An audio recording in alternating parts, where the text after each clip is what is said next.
গল্পের প্রথম পর্ব শোনার পর আপনারা অনেকেই অনুরোধ করেছেন দ্বিতীয় পর্ব শোনার জন্য। তাদের জন্য আজকের এই দ্বিতীয় পর্ব। চলুন তাহলে কথা না বাড়াই দ্বিতীয় পর্বে চলে যাই। নীলার পেটে সেই নোম আবৃত বাচ্চাটাকে দেখে আমার গলা শুকিয়ে একদম কাঠ হয়ে গেল। আমি কোন রকম নড়াচড়া করতে পারছিলাম না, আমার মাথাটা ঘুরছিল। আমি খেয়াল করে দেখলাম আমার মাথা ঘেমে একদম টপ টপ করে ঘাম বিছানার মধ্যে পড়তেছে। তারপরের কোনো কিছুই আমি বলতে পারবো না। তবে সকালবেলা যখন আমি চোখ খুললাম তখন আমি খেয়াল করলাম আমার আশেপাশে অসংখ্য মানুষ দাঁড়িয়ে আছে। তখন মা আমাকে জিজ্ঞেস করলো, কিরে তুই অজ্ঞান হয়ে পড়েছিলি কেন, আর বৌমা কোথায়? তখন আমি ঘরের চারপাশটা ভালোভাবে দেখে বললাম, নীলা তো আমার সাথেই ছিল, কিন্তু এখন কোথায় গেল? আমি তখন মাকে বললাম, তোমরা সবাই ভালো করে খুঁজে দেখো নীলা কোথায় গেছে, আমি একটু বাইরে থেকে আসছি। এই বলে আমি বাড়ি থেকে বের হয়ে গেলাম। তখন মা বলল, তুই আবার এই অসুস্থ শরীর নিয়ে এই মুহূর্তে কোথায় যাচ্ছিস? উত্তরে আমি শুধু মাকে বললাম, খুব জরুরি একটা কাজ আছে, এখনই আমাকে বাইরে যেতে হবে। এই বলে খুব তাড়াহুড়া করে আমি বাড়ি থেকে বের হয়ে গেলাম। বাড়ি থেকে বের হয়ে সোজা আমি সেই কবিরাজের বাড়িতে চলে গেলাম, যে কবিরাজ আমাকে বলেছিল আমার স্ত্রী কোনো মানুষ নয়, সে একজন ভয়ঙ্কর আত্মা।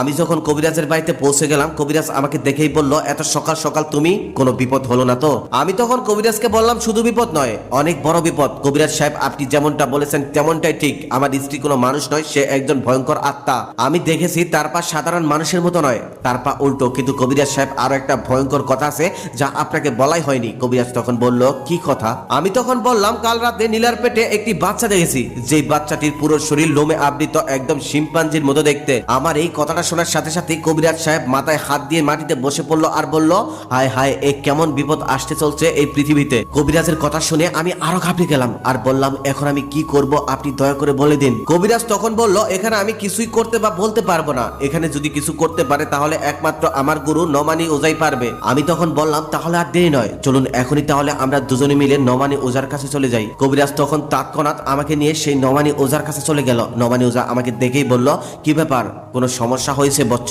তারপর আমি এবং কবিরাজ সাহেব নমানি ওজাকে সমস্ত ঘটনাই খুলে বললাম। আমাদের কথা শুনে নমানি ওজাও ঘাবড়ে গেল। তখন ওই নমানি ওজাকে আমি জিজ্ঞেস করলাম, আচ্ছা, আমি একজন সাধারণ মানুষ হয়ে ওই ভয়ঙ্কর বাচ্চাটাকে নিজ চোখে কিভাবে দেখলাম? ওজা তখন বলল, তুমি নিশ্চয়ই চাঁদের আলোতে দেখেছ। আমি তখন অবাক হয়ে ওজাকে বললাম, হ্যাঁ, কিন্তু আপনি এটা কি করে জানলেন? ওজা তখন বলল, ওই আত্মারা চাঁদের আলো তাদের শরীরে প্রবেশ করায়, আর ওই চাঁদের আলোই তাদেরকে মানুষের রূপ দিতে সাহায্য করে, আর চাঁদের আলো গ্রহণের সময় তাদেরকে স্পষ্ট দেখা যায়, তাই তুমি দেখতে পেরেছো। আমি তখন ওজাকে বললাম, আচ্ছা সবই ঠিক আছে, তবে একদিনের মধ্যে ওই বাচ্চা এত বড় হলো কিভাবে? ওজা তখন বলল, আমি এই ব্যাপারে একটি বই পড়েছিলাম। ওইসব আত্মারা সন্তান জন্ম দেওয়ার জন্য মানুষের সাহায্য নেয়। এক্ষেত্রে সে তোমাকে পুরুষ হিসেবে ব্যবহার করেছে, আর শারীরিক সম্পর্কের কিছুক্ষণ পর থেকে এদের শরীর বড় হতে থাকে, কিন্তু তাদের এই গর্ভের সন্তান বড় করার জন্য রক্ত চাই। আমি তখন অবাক হয়ে জিজ্ঞেস করলাম, মানে? নমানি ওজা তখন বলল, এরা যত মানুষের রক্ত পান করতে পারবে তত তাড়াতাড়ি এরা পৃথিবীতে ভূমিষ্ঠ হতে পারবে। আমি তখন তাকে বললাম, কিন্তু এখন পর্যন্ত তো আমার পরিবারের কেউ মারা যায়নি। নমানি ওজা তখন বলল, আড়ালে হয়তো অনেক কিছু হয়েছে যা তুমি এখনো জানোনি। আমি তখন সেই নমানি ওজাকে বললাম, ওজা সাহেব, এখন আমি কি করব?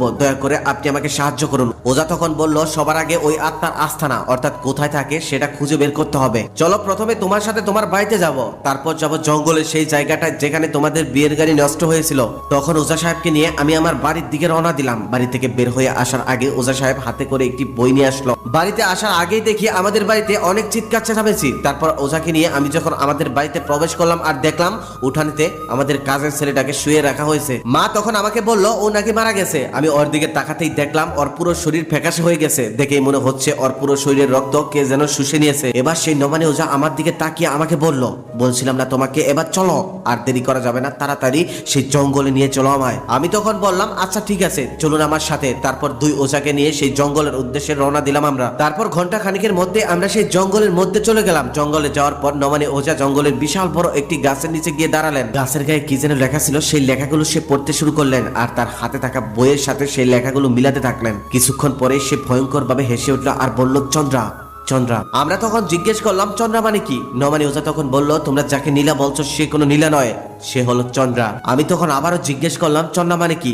যখনই নমানি ওজা চন্দ্রা সম্পর্কে বলতে শুরু করলো তখনই ভয়ঙ্কর ঝড় শুরু হলো। নমানি ওজা তখন চিৎকার করে বলতে লাগলো, পালাও এখান থেকে, পালাও, চন্দ্রা এসে গেছে। আসলে এটি অনেক বড় একটি গল্প। গল্পের তৃতীয় পর্ব দেখতে চাইলে এই পর্বের লাইক কমেন্ট শেয়ার করে দিন, কেননা লাইক কমেন্ট শেয়ার করে দিলে আমি তৃতীয় পর্ব আপলোড দেওয়ার সাথে সাথে আপনার কাছে চলে যাবে। আর যারা প্রথম পর্ব দেখেননি তারা আইডিতে ঢুকে দেখে আসবেন। ধন্যবাদ সবাইকে। তৃতীয় পর্ব দেখতে চাইলে অবশ্যই কমেন্টের মাধ্যমে জানাবেন।